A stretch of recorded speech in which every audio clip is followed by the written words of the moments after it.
Okay, so back on our 2017 RAV4, we're going to replace the cabin air filter. And like a lot of vehicles, the location is actually behind the glove box. So let's see here. We will start with the air filter, and it's just a genuine Toyota one. It is a part number 87139-YZZ82.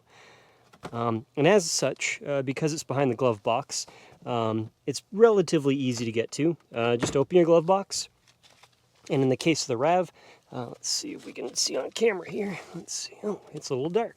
Let's add some light to the situation here.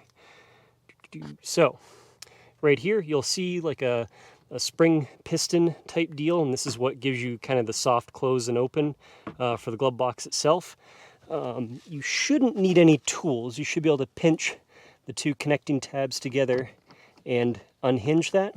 And then on either side of the glove box, up at the top, you'll have to push in both sides, and you should be able to swing the glove box down. The hinges are just kind of set on, so it might come off, but they should just snap into place if that's the case. So now we have the glove box out of the way. Let's get you in a little closer to see where the actual air filter goes.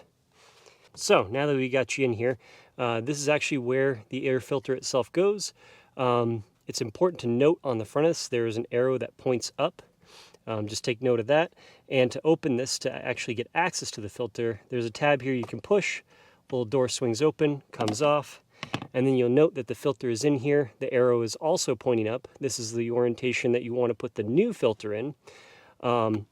And something to note is you may want to have something like a vacuum, some compressed air, or even like a can of compressed air, something like that with you, because a lot of times what can happen is debris from outside, like pine needles, other stuff like that, can end up on top of the filter. Or if you do have a rodent issue or whatever, sometimes you can get like acorns and other stuff on the top of this. So we're gonna just take it out slowly, so as if there is anything. I don't see anything. We just don't want to lose it down inside the fan housing. And as you can see, this definitely needed to be done. You do see some debris from outside. There's some sticks and what looks to probably be some rodent activity, because some stuff is like chewed up, but you can see why we're replacing it. And this is definitely good to do once a year. So now that we have the old one out, we'll go ahead and take our new filter.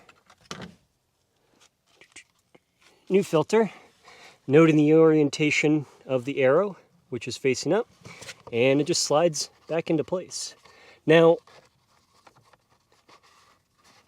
once it's in, pretty much all set to go, unless you had to do any kind of cleaning in there or anything of the sort. But since I saw, that little bit of debris that showed some rodent activity, I'm gonna take and probably dig a little deeper to make sure we don't have any other rodent issues in the vehicle. But close that back up.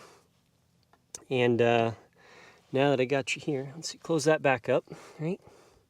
Okay, so everything else is just in the reverse order, and we'll get you set up to see that too. Okay, so once you're getting everything back together, there's just a couple hinges at the back that snap into place.